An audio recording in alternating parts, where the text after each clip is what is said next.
Existe uma teoria na física que não nos diz o que vai acontecer, mas nos diz as chances de algo acontecer. Esta teoria nos afirma que até alguém observar, a realidade ainda não escolheu um resultado, que o resultado ele realmente só é obtido a partir do momento que alguém observa. Até alguém observar, o resultado pode ser qualquer coisa. Essa teoria é a mecânica quântica. Neste vídeo você vai entender sobre o experimento mental mais famoso da ciência, o gato de Schrödinger, e mais importante, você vai entender por que a física moderna é probabilística. Muito prazer, meu nome é Will, eu acabo de finalizar a graduação em física, então eu decidi abrir este canal aqui para falar sobre física. Então se inscreva para você ajudar o canal a crescer, pois o canal é novo, deixa o like no vídeo para mais pessoas encontrarem o conteúdo e bora pro vídeo. O que é mecânica quântica? Hoje em dia a palavra quântica, física quântica e tudo mais está muito sendo associada a esta questão de comportamento, mentalidade e tudo mais. Os famosos coach quânticos, a palavra quântica virou uma palavra pop, digamos assim.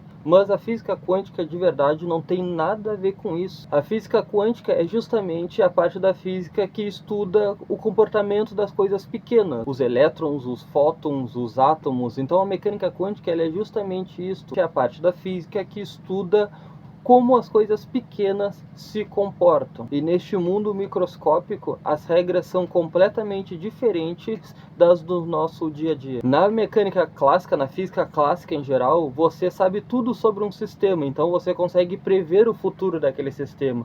Se você sabe a velocidade de um carro, você sabe que posição ele vai estar em um determinado tempo no futuro. Então na física clássica você consegue medir o futuro das coisas com precisão, você sabe tudo sobre aquele sistema. Se você arremessar uma bola com uma determinada velocidade, você consegue prever qual vai ser a altura máxima que essa bola vai chegar e coisas do tipo. A mecânica clássica ela é totalmente precisa neste quesito, porque lida apenas com objetos que são grandes, que não fazem parte do mundo microscópico, mas quando estamos falando do mundo microscópico, as coisas mudam completamente. Na física quântica, isto simplesmente não funciona. A mecânica quântica nos diz que você não pode saber a posição e a velocidade de uma partícula ao mesmo tempo. Ou você sabe a posição de uma partícula, mas não sabe a velocidade, ou você sabe a velocidade e não sabe a posição dela, mas você não pode saber as coisas ao mesmo tempo. Isso porque a mecânica quântica ela é algo totalmente probabilístico. A mecânica quântica ela não consegue prever resultados exatos, mas uma probabilidade. Ela não nos diz aonde o elétron está, ela nos dá uma probabilidade, ela nos dá a chance de encontrar o elétron em determinados lugares. E isto é descrito matematicamente por algo chamado função de onda. A função de onda é justamente este mapa de possibilidade que nos diz as probabilidades do elétron estar em determinados lugares. Então, na mecânica quântica, uma partícula pode estar em vários lugares ao mesmo tempo. Isto se chama superposição. A partícula ela não está na posição A ou B, ela está nas duas posições simultaneamente. Enquanto ninguém mede, o sistema existe como um conjunto de possibilidades. Você já vai entender onde o gato de Schrödinger entra nisso. Schrödinger criou o famoso experimento para nos mostrar o quão estranho isto fica. E imagine que dentro de uma caixa tem um frasco com veneno que está conectado a um medidor de radiação, e este medidor de radiação está conectado a um átomo radioativo, e é colocado um gato lá dentro junto com tudo isso. Nos próximos 10 minutos tem 50% de chance daquele átomo emitir radiação.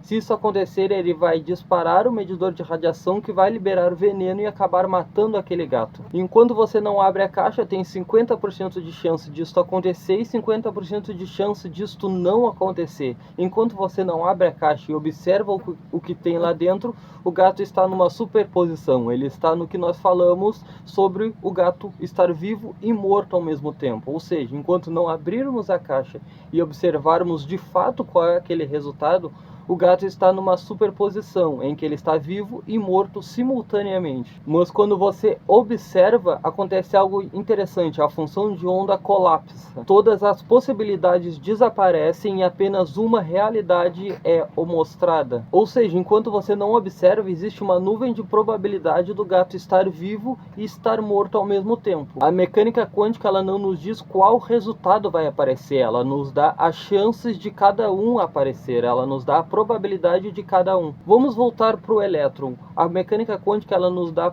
probabilidades maiores de encontrar o elétron em determinada posição e probabilidades menores de encontrar o elétron em outra posição, mas não significa que ele sempre vai ser encontrado nessa nuvem de probabilidade que é maior. Então a física quântica é algo totalmente probabilística, mas continue aqui comigo que este vídeo vai ficar muito mais interessante e um pouco mais confuso. Schrödinger, ele não acreditava que um gato ele pudesse estar vivo e morto ao mesmo tempo. Pelo contrário, ele criou esse experimento como uma crítica direta à forma como a mecânica quântica estava sendo interpretada. Na década de 1930, a interpretação dominante da mecânica quântica era chamada de interpretação de Copenhague. Segundo essa interpretação, o sistema quântico permanece em superposição até o momento em que ocorre uma medida. Somente a partir daí que a realidade escolhe de fato um resultado. Schrödinger percebeu um problema sério nisso. Se a mecânica quântica ela é feita para átomos e tudo é feito de átomo, então em princípio isso também deveria valer para objetos grandes, inclusive um gato. O experimento do gato foi proposto justamente para expor o absurdo desta conclusão. Schrödinger estava querendo dizer: vocês estão me dizendo que enquanto ninguém olha, um gato pode estar vivo e morto ao mesmo tempo? O objetivo não era defender isto, mas mostrar que existe um conflito profundo entre dois mundos diferentes, o mundo quântico e o mundo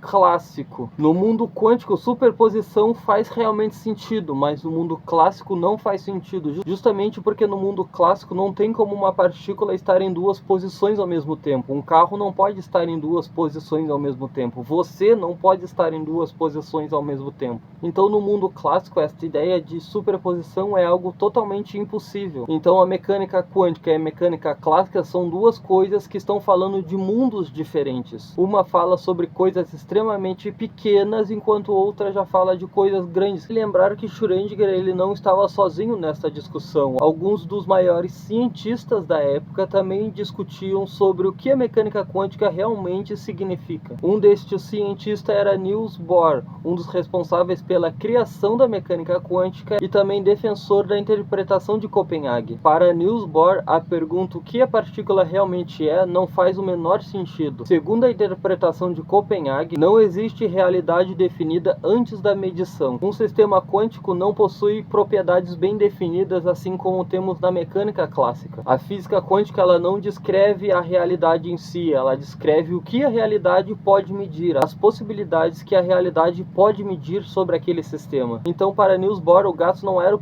problema era ficar discutindo sobre coisas que não faziam sentido discutir. Para Niels Bohr, o verdadeiro problema era insistir em perguntas que a mecânica quântica não pretende responder. A mecânica quântica ela não pretende responder realidades físicas bem definidas. A mecânica quântica ela não foi criada para conseguir observar as coisas da maneira clássica. Por exemplo, na mecânica quântica tem certa probabilidade de uma partícula atravessar uma parede, mas nós sabemos que no universo clássico você não pode jogar uma bola e ela simplesmente passar por outro lado da parede.